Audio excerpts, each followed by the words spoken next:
Another offensive lineman commits to Pitt. Will the Panthers take any more? They've already got 5. Is 5 enough?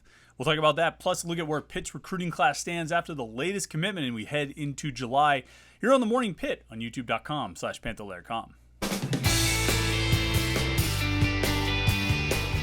All right, wake up, wake up. It's the first Morning Pitt of the month.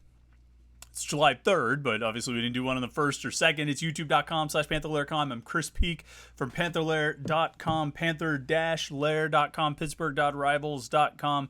The most comprehensive source of Pitt sports news on the internet, football, basketball, and recruiting. You find it all at Panther-Lair.com and message boards to keep you occupied all day, every day at Panther-Lair.com. I mean, Pitt fans all day, every day are talking about Pitt sports and other topics on occasion, sometimes, until it gets out of control. Until it gets out of hand. They're talking about other topics on the message boards at Panther-Lair.com. But it's really all day long. I was just talking to someone about this the other day. A big draw to our site is the community of Pitt sports fans. And I think this is the best online community of Pitt sports fans that you're going to find.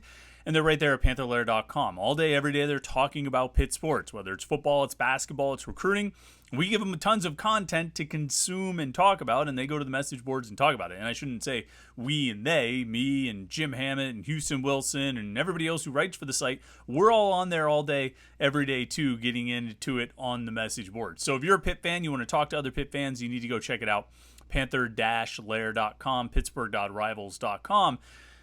And of course, what we always ask you to do is right here, like this video and subscribe to our YouTube channel, youtube.com/Panther-Lair.com. That way you never miss any of our exclusive Pitt video content, these daily morning Pitt videos that we put out Monday through Thursday, our weekly live show we do every Wednesday night at 8:30 p.m. Me and Jim Hammett join you to talk about Pitt sports topics right here at youtube.com/Panther-Lair.com.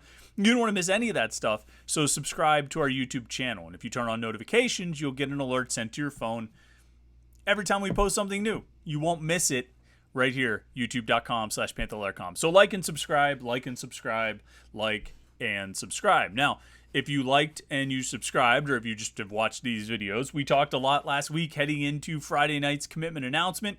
Moritz Schmoranzer. Again, I think I'm butchering his name, and I even interviewed him last week and asked him how to pronounce his last name. I think it's Schmoranzer. But Moritz, Mo Schmo, Big Schmo, whatever you want to call him, committed to Pitt. Offensive line prospect. I should have his high school pulled up. He's going to school in Roanoke, Virginia. He's at North Cross School in Roanoke, Virginia. 3-star offensive line prospect, picked Pitt over a final group that included Miami, Virginia, Virginia Tech, and West Virginia. He also was high on Wake Forest at one point. And I think the story of Moritz is, I mean, like, obviously what he means for Pitt as an offensive line commitment in the 2024 recruiting class is important, and we'll talk about that in a second. But I think the backstory with Moritz Schmoranzer is really, really interesting. He's a guy who grew up in Germany, spent, the first 14 or 15 years of his life in Germany. Said he grew up in a tiny village 45 minutes out of Nuremberg. He wouldn't... I guess he was showing me mercy by not trying to name the village, that I might have to look it up and figure out how to spell it. I can figure out how to spell Nuremberg in 45 minutes, but we'll stick with that. So he grows up in this small village 45 minutes out of Nuremberg. Never plays tackle football. Never played tackle football.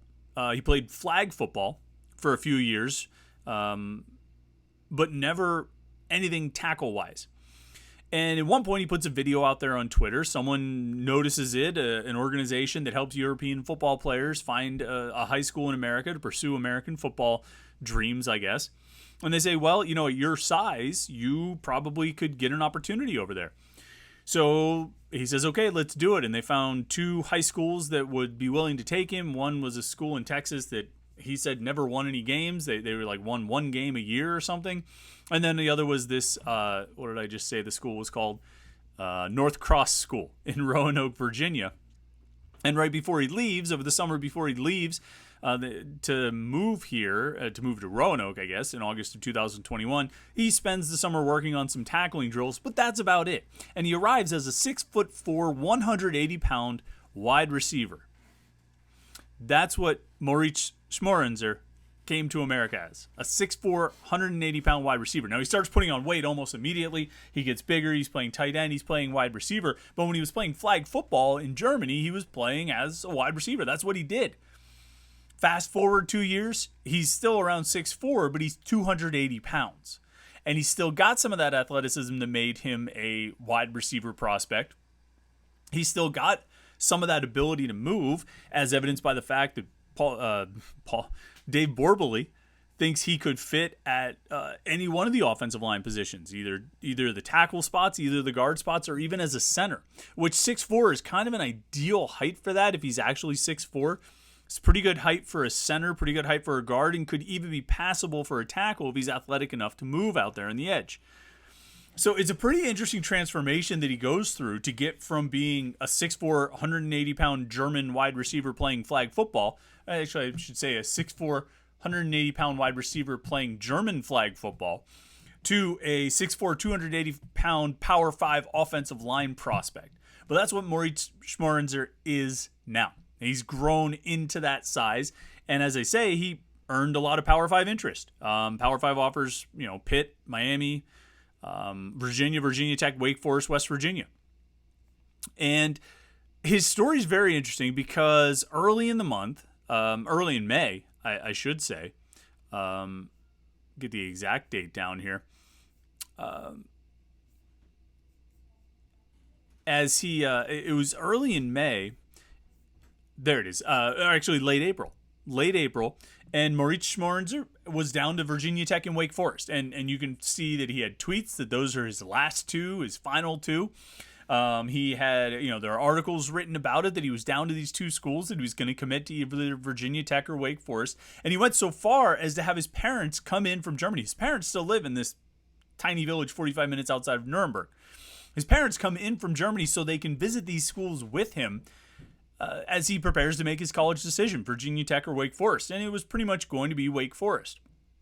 But right around that time, when he takes these visits, maybe the same day he visits Wake Forest, because he was taking two final visits, maybe the day he visited Wake Forest, Virginia Tech, one or the other, Pitt offers. And when he got the offer from Pitt, he thought, well, maybe I should just go visit up there, see what they've got. They've had some success lately. 20 wins over the last 2 years, ACC title 2 years ago, Sun Bowl, all this stuff. Maybe I should go check it out. My parents are here. Maybe we should just go check it out. He goes up for the visit. Plans change. Everything changes. Now he's not so sure that he wants to commit to Wake Forest. He thinks he wants to take another look at Pitt. Might want to take another look at a few other schools, but Pitt definitely caught enough of his interest to delay his commitment plans and get him on the books for an official visit, which he ultimately did. I want to say it was on the final weekend of the month. The 6/22. It was the final official visit weekend of the month. So we visited Pitt on May 8th and came back, a month and a half later for an official visit. And the official visit sealed the deal. Now, he said his top four were Pitt, Miami, West Virginia, and Virginia Tech. Wake Forest didn't even make the cut at that point. I think after, he was very close to committing to Wake Forest, but when he put those plans on hold to take another look at Pitt, I think Wake Forest kind of walked away and realized they were out of it, or said, we don't really want to be a part of this anymore. Either way, Wake Forest's loss, Pitt's gain. As Pitt gets a big, athletic offensive lineman, a guy who, conceivably, it's hard to project a guy who can do these sort of things, but he looks like the kind of guy who could get some tackle-eligible type of plays. I mean, because he can still move well for a guy his size. Now, I don't know how big he'll ultimately get. I don't know if he'll get to 300 pounds in college. My guess is he'll stay under that. He'll stay around that 280, 285 range. Probably a matter of breaking him down a little bit and building back up some muscle. Maybe get him down into the 270s, but build it back with muscle to get to 280 or 285. But again, somebody who can play all five offensive line positions, which I think is kind of unique. I mean, that's not... Usually a guy is a center, or usually a guy is a tackle or a guard, and possibly a center. And sometimes you get overlap with guard center or tackle center projections. But Moritz Schmoranzer is really all of them. Dave Borbely sees the versatility to play all of them. Schmoranzer doesn't really have a preference himself. He's willing to play any of the spots that the coaches want him to play. And he seems like a really versatile piece to be out of the class. And it's hard to argue with the backstory. It's very interesting to me, a guy who moves from Germany to Roanoke, Virginia. His family stays behind, and he's been gone for 2 years. And I think he's been back here and there, but he's been gone for 2 years. And his parents still live in Germany. They didn't come for the official visit to Pitt. I'm sure there's been some communication between them and the Pitt coaches. When he decided he wanted to commit to Pitt, they signed off on it. He informed them, told them what he planned to do. And they obviously liked their visit to Pitt enough that they were, they signed off on it. They agreed, okay, that's a good idea. But definitely such a unique situation to go that far away from home. And I asked him about that. I said, geez, man, you've been away from home for 2 years. Your family's not here. How is that? It seems pretty wild to me. And he said, honestly, I don't really get homesick that much because I love it here. And I don't think he necessarily just meant Roanoke. I think he meant being in America. He said, I love it here. I want to stay here after I'm done playing football or after I'm done with college. I don't want to move back to Germany. I really like where I am. And I like being here. So it's an interesting story. I think he's going to be a fun guy to root for. He speaks really good English. I didn't really get a chance to ask him that. He's lived here for 2 years, but 2 years doesn't feel like that long. So maybe he was taking some classes and lessons back in Germany. But either way, an interesting guy, and certainly a very interesting backstory, and it'll be fun to watch as he develops and grows over time. But with him in the class now, Pitt has commitments from 5 offensive linemen. The class as a whole, 20 announced commitments. We think there are 2 unannounced commitments so far, silent verbals, whatever you want to call them, Narduzzi tweets that have not been accounted for yet, but 20 that have been. And among those 20 are 5 offensive linemen. There's Moritz Schmoranzer, Caleb Holmes, Mason Lindsay, Adam Abaraya, and Giovanni Cooley. Out of that group, Holmes is definitely a guard. I think Lindsay is probably a guard, but could be a tackle. Abaraya and Cooley are both probably tackles. Schmoranzer, like we said, could play all 5. It's a big offensive line class. Probably as big as anything we've seen since, I want to say, the 2017 class. I'm bringing it up on my computer in front of me right now just to compare. And that year they signed 5. They signed Owen Drexel, Carson Van Lin, Gabe Hoy, Carter Warren, and Jerry Drake. So you're looking at about 7 years since they signed that large of an offensive line class. And quite frankly, they need it. They need to add some numbers here. Just looking at one other class to see if it compares. 2021 was a bigger O-line class. They signed 4 that year. Terrence Moore, Terrence Enos, Trey Anderson, and Kyle Fugetti, who Fugetti never even made it. So he kind of, but ultimately they also signed Dorian Ford in that class. He came as a defensive tackle, but switched over to the offensive line. But this is a very big offensive line class. And the biggest, like I say, in 7 years that Pitt has signed. And they probably needed to. You've got 5 seniors on the roster this year, 1 junior, 4 sophomores, 3 redshirt freshmen, and 3 true freshmen. They signed 3 guys last year, Ryan Coretta, Ty Ray, and BJ Williams. Remember, they had Phillip Daniels also as part of that commitment class, but he decommitted, flipped to Minnesota kind of late in the process, so you figure they're sort of making up a little bit. They also brought in Jackson Brown as a redshirt freshman transfer from Cal on the offensive line. But they're really, for all that we've talked about restocking positions, this month, when we've talked about, or over the last month and a half, we talked about the recruiting class restocking positions, linebackers, signing 3 linebackers, getting a lot of defensive backs, or what we thought they were going to get a lot of defensive backs. Now they're down to about 3 or so, where at one point it looked like they might have as many as 6 in the class, which we'll probably talk about that later this week. The defensive back class, but I would say, when it looked like they were on the verge of having 6 guys in the class, maybe they were just hedging their bets a little bit with the possibility of, losing 1 or 2 to decommitment or what have you, which is ultimately where they seem to be and how it's kind of boiled down to maybe being around 3 in the class now. But I think that situation will be fine. We'll talk about the DBs more later this week or at some point this summer. I mean, I'm sure we'll talk about all these positions a lot. But offensive line, it makes sense to sort of restock and reload that group. Like I said, there's 5 seniors on this year's roster, redshirt seniors and super seniors. Jason Collier, Mac Gonsalves, and Ryan Jacoby are all redshirt seniors. Jake Cradle and Blake Zabovic are super seniors. Conceivably, all 5 of those guys could go, but really, you're not recruiting this 2024 recruiting class to replace those guys. You're not recruiting to replace the guys who are seniors or even the junior. You're recruiting to replace the third-year players. It's that old 3-year out rule, which doesn't always apply to every position, but I think it does apply with the offensive line. This 3-year out rule where you're recruiting to replace the guys who are basically going to be gone in 3 years. So you look at that redshirt sophomore class right now: Trey Anderson, Terrence Enos, Dorian Ford, and Terrence Moore. And you don't get caught up in the fact that those guys aren't playing much. This is a little bit of a unique situation with all the super seniors over the last 2 years. So some of those guys, like Anderson, Enos, Ford, and Moore have been blocked a little bit by some of those upperclassmen. That's not going to always be the case over the next few years.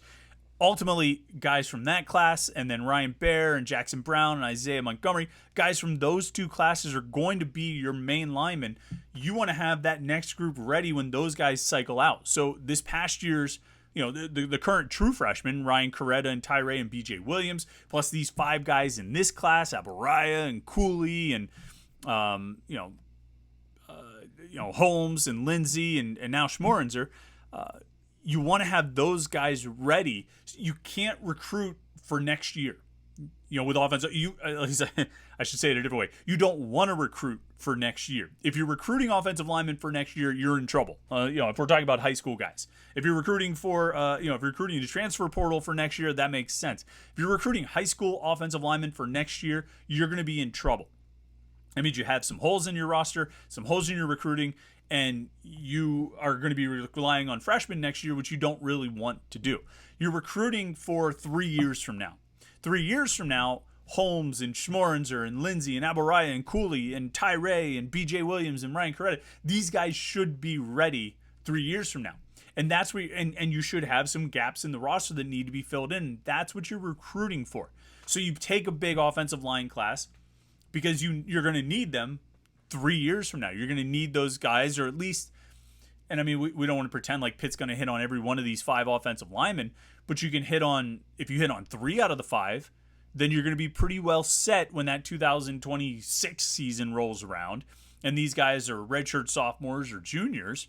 They should be ready to play and contribute. And that's sort of the natural order of things. You get 2 or 3 years out of an offensive lineman as a starter before they move on, and then the next guys can step in and be starters for 2 or 3 years. That's kind of the natural order of things. Again, the COVID year and the super seniors really kind of bunched things up.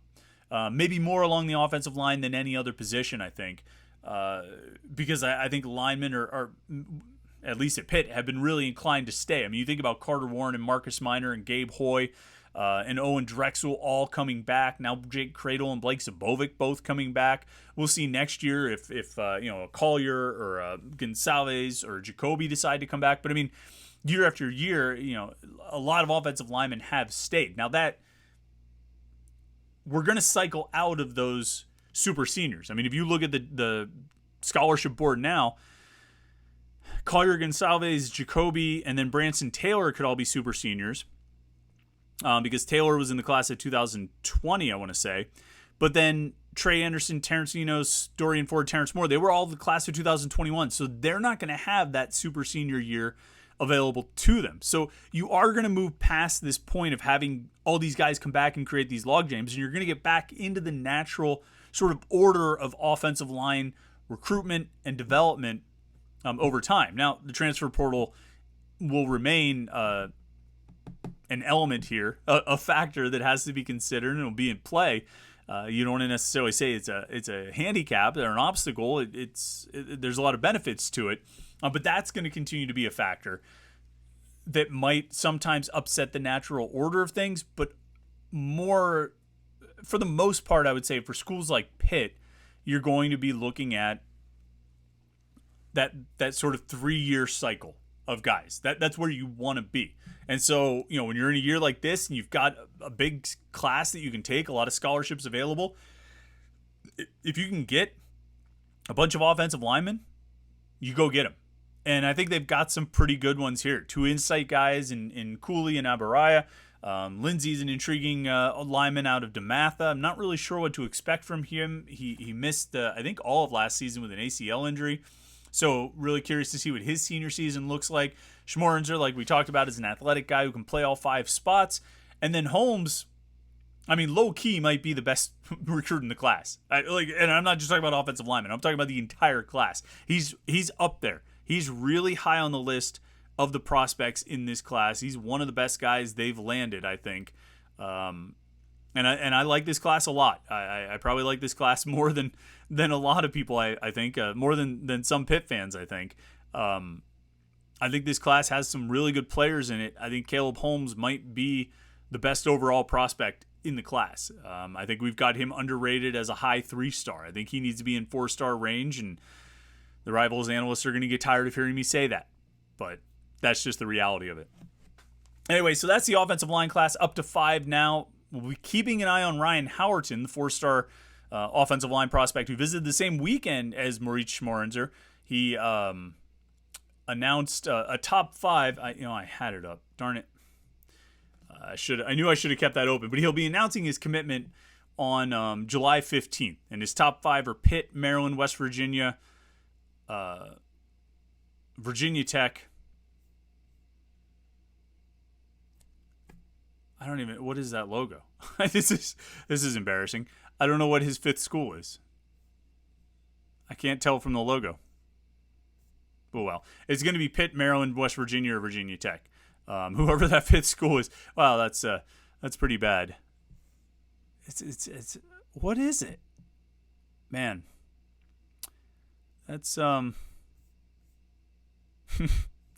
well, I have to look it up. But Ryan Howerton, we've got a little time before we find out what he plans to do. Will Pitt take a 6th offensive lineman in the class? I would say this.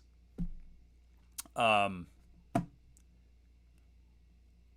could see them doing it and still only signing 5. It's probably not the worst thing. If you really want to get 5 offensive linemen in this class, it's not the worst idea to have a little insurance. And if that insurance happens to come in the form of a 4-star line prospect, I think you should probably take him. All right, we'll have a lot to cover this week. It's wide receiver week on Panther-Lair.com, so we'll have a lot of coverage breaking down Pitt's wide receiver room, all the latest recruiting coverage, basketball stuff. We got tons going on at Panther-Lair.com, so you want to check it out. July is not a dead month. It's not. We'll have a lot of coverage and a lot of content for you to consume. And of course, we'll have these videos right here at youtube.com/Panther-Lair.com. So like this video and subscribe to our YouTube channel. I'm going to go try and find out what Ryan Howerton's 5th school is in his top 5. I don't think it's all that relevant, but we'll figure it out anyway. And yeah, you like this video and subscribe, and then head over to Panther-Lair.com. We'll be back tomorrow morning for another Morning Pitt.